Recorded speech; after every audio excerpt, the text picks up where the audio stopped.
क्या आप active practice या लिटिगेशन करते हुए अपना एलएलएम परस्यू कर सकते हो या फिर नहीं? इस क्वेश्चन को इस वीडियो में हम लोग डिटेल में आंसर करेंगे, बिकॉज यहाँ पे देखिए जुडिशरी के अंदर 3 साल के प्रैक्टिस का लॉ आ चुका है और मेरे पास कई सारे स्टूडेंट्स का यहाँ पे आया क्वेश्चन कि सर क्या हम एक्टिव प्रैक्टिस जो हमारी चलेगी, बिकॉज अब हमें जुडिशरी एग्जाम के लिए चीज चाहिए, हम अपना एलएलएम परस्यू कर सकते हैं या फिर नहीं? बिकॉज यहाँ पे कई सारे कॉलेजेस हैं, नेशनल यूनिवर्सिटीज हैं, सेंट्रल यूनिवर्सिटीज हैं, कई कॉलेजेस हैं, अपना एलएलएम करते हुए अगर नहीं कर पाएंगे सर तो फिर हमारे पास ऑप्शन क्या है, हम करें क्या? और यही जो क्वेश्चन है इसका आंसर करने के लिए मैं आपके लिए एक बहुत ही लैंडमार्क केस यहाँ पे लाया हूँ दिल्ली हाईकोर्ट का, जिसमें उन्होंने क्लियरली ये चीज बोली है कि वो चीज करना वैलिड है और वो केस में क्या हुआ, कैसे आपके लिए चीज वैलिड है, पूरा मैं आपको बताऊंगा। एंड मैं आपको ये भी समझाऊंगा कि किन केसेस में there are certain exceptions to this rule, कि जहां पे आप अपनी एक्टिव प्रैक्टिस को परस्यू नहीं कर सकते एलएलएम करते हुए, वो कौन से है वो भी मैं आपको बताऊंगा।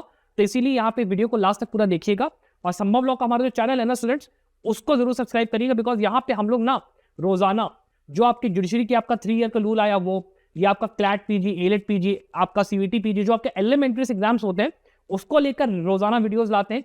आपके जो भी अपडेट्स होते हैं, जो भी आपका काउंसलिंग प्रोसेस होता है, कैसे तैयारी करनी है, आपको पूरी बातें हम लोग संभव लॉ पे करते हैं। हम लोग स्पेशलाइज ही केवल एलएलएम एंट्रेंस एग्जाम्स में करते हैं। तो अगर आपको एलएलएम करना है फ्यूचर में और आपको एक ऐसा चैनल चाहिए जहां पे आपको पूरी गाइडेंस बिल्कुल बढ़िया से मिले, फ्री ऑफ कॉस्ट, आपको हम लोग हर चीज प्रोवाइड भी करते हैं, आप हमारा व्हाट्सएप का और टेलीग्राम का चैनल जरूर ज्वाइन करिएगा, बिकॉज वहां पे हम लोग हर चीज फ्री ऑफ कॉस्ट से प्रोवाइड करते हैं, तो वो आपको बहुत बेनिफिट करेगा उसके लिए।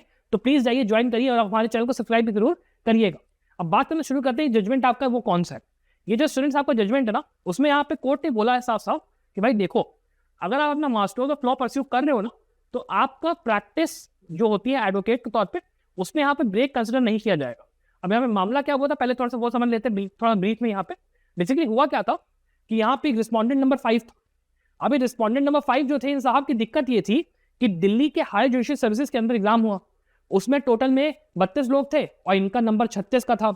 इन्होंने कहा कि भाई देखो, जो एक उसमें से कैंडिडेट है, एक दो कैंडिडेट है, उन्होंने अपना जो एलएलएम है वो विदेश जाकर परस्यू करा, और परस्यू करने की वजह से उनकी जो 7 साल की एक्टिव प्रैक्टिस का नियम होता है ना डीजेएस के अंदर, जैसा हमारे केस में क्या है 3 साल का एक्टिव प्रैक्टिस मांगा है, वहां पे 7 साल का होता है डीजेएस का, हायर जुडिशियल सर्विसेज में डीजेएस के उसमें 7 साल का होता है। तो उन्होंने कहा कि भाई देखो, 7 साल में 1 साल तो उनका एलएलएम में निकल गया, तो उनका एक्टिव प्रैक्टिस रहा नहीं, और जो कि उनका एक्टिव प्रैक्टिस रहा नहीं, आप भाई हमें दे दो वो सीट और इनको यहां से साइड करो भाई, इन्होंने ये बोला।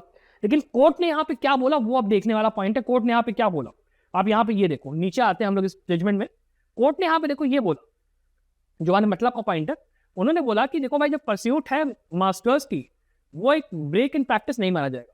उन्होंने रेफर करा रेजोल्यूशन नंबर 160/2009 को, जो कि 2009 का आपका बार काउंसिल की मीटिंग में रेजोल्यूशन लिया गया, जिसमें बोला गया था कि resolved that practising advocate could join LLM in course of as regular student without suspending the practice. मतलब क्या हुआ, मतलब यहाँ पे ये सिंपल सा हुआ कि अगर आप एक प्रैक्टिसिंग लॉयर हो और अगर आप एलएलएम कोर्स के अंदर रेगुलर स्टूडेंट के तौर पे एनरोल करते हो, तो वो यहाँ पे सस्पेंशन ऑफ प्रैक्टिस नहीं माना जाएगा। विदाउट सस्पेंडिंग योर प्रैक्टिस आप अपना एलएलएम परस्यू कर सकते हो। ये बार काउंसिल ऑफ इंडिया ने अपने रेजोल्यूशन नंबर 160/209 में बोला है, which means you are in the clear, आपको कोई दिक्कत नहीं अपना एलएलएम परस्यू करने में। उसके आगे देखो कोर्ट ने क्या बोला कि रेजोल्यूशन में साफ साफ क्लैरिफाई करा गया है कि एडवोकेट को continue his practice during the practice he full time LLM in a regular student. और उसके आगे उन्होंने एक और केस बोला, तिरुमला देवी अड्डा versus state of Andhra Pradesh. उसमें इन्होंने कहा कि यहां पर सफिशिएंट, मतलब ये चीज सफिशिएंट रहेगी if it was made that the candidate had been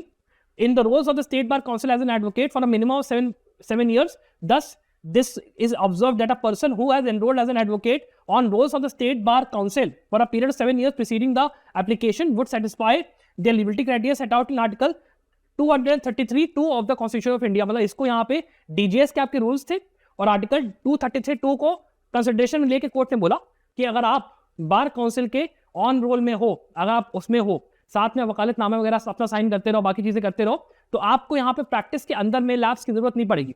इसके बाद जजमेंट के फाइनल में आने से पहले मैं आपसे एक चीज ये भी कहूंगा कि स्टूडेंट्स, अगर आप इस बार सोच रहे हो कि आपको जुडिशरी का एग्जाम है, 3 साल आपको प्रैक्टिस करनी है, प्रैक्टिस के साथ में आपको ठीक ठाक, अब आपको पता है कि प्रैक्टिस के साथ आप अपना एलएलएम कर सकते हो, लेकिन एलएलएम कहां से करोगे? एलएलएम आप करोगे क्लैट पीजी के थ्रू, किसी नेशनल लॉ यूनिवर्सिटी से, या फिर सीवीटी पीजी के थ्रू, कहां से? एक सेंट्रल यूनिवर्सिटी से, जैसे मान लो दिल्ली यूनिवर्सिटी, बनारस हिंदू यूनिवर्सिटी, या फिर एनएलयूज से, जिससे कि आप जब अपना मास्टर्स परस्यू करके मान लो प्लान बी के तौर पे आपको चाहिए कि भाई मेरा यूजीसी नेट क्वालिफाई हो गए, मेरे को बढ़िया एक टीचिंग की जॉब मिल जाए, उस चीज के लिए मैं आपको रिकमेंड करूंगा कि आप एक बार हमारा संभव लॉ के चैनल पे आइए। यहाँ पे हमारे पास कोर्सेज है, कुछ बहुत ही सेल्फ प्रिपरेशन वाले बढ़िया कोर्सेज है। केवल आपका 6499 मतलब 6400 रुपए में आपका जो कोर्स है कंप्लीट LLM कोर्स, उसमें जितने आपके इंडिया में एग्जाम्स होते हैं ना मास्टर्स के टॉप यूनिवर्सिटीज के, उन सबका कोर्स आपका दिया रहता है। सेल्फ प्रिपरेशन मोड में होता है, लेक्चर सारे होते हैं, आपके 32-33 सब्जेक्ट आते हैं CVT PG में, क्लैट PG में, वो सबके लेक्चर्स, मॉक टेस्ट सीरीज, उसके आपके जो भी मेंटोरशिप सेशन होता है, मैं खुद एज अ मेंटोर वहां पे लेता हूं। आपको मुझे कॉल करना, व्हाट्सएप करना, मुझे कर सकते हो। सारे एग्जाम्स वहां पे कवर्ड होते हैं, सारे के सारे। JMI हो गया, IIT खड़गपुर हो गया, ILI हो गया, ALET PG हो गया, सारे एग्जाम्स कवर करते हैं। तो आपको अगर एनरोल करना है तो आप 6499 में उस कोर्स से चेकआउट कर सकते हो। इसका जो है नीचे जो है डिस्क्रिप्शन में लिंक दिया हुआ है। और आपको मान लो क्लैट PG या CVT PG की तैयारी अलग से करनी है, क्लैट PG के लिए कोर्स है वो 5499 का है और CVT PG का 4500 का है। तो अगर आपको एनरोल करना है, मई के महीने तक अगर आपको एनरोल करना है इन कॉस्ट पे, तो आप नीचे उसको डिस्क्रिप्शन में चेक कर सकते हो। अब इसके आगे बात कर लेते हैं कि आपका जो जजमेंट है इसके अंदर में कोर्ट ने फाइनली क्या बोला, हमें समझना क्या है इस पूरे उससे, और एक्सेप्शंस क्या है इस पूरे रूल के। देखो कोर्ट ने हमें फाइनली ये अंडरस्टैंड करवाया कि भाई देखो, जो यहाँ पे हमारा रिस्पोंडेंट नंबर 5 है वो एज एन एडवोकेट प्रैक्टिस कर रहा था, उसकी प्रैक्टिस को हम सस्पेंड नहीं मानेंगे बिकॉज वो अपना मास्टर्स का प्रोग्राम कर रहा था बाय द रेजोल्यूशन जो कि 160/2009 वाला है, जो कि बार काउंसिल का है। उसको यहाँ पे सस्पेंड करने की जरूरत नहीं है अपना उसको, और वो अपना फुल टाइम कोर्स भले ही कर रहा हो, लेकिन तब भी उसकी जो LLM की डिग्री है वो यहाँ पे पूरी तरीके से वैलिड मानी जाएगी। और केस का नाम क्या है, केस का नाम यहाँ पे है Karan Antil versus High Court of Delhi.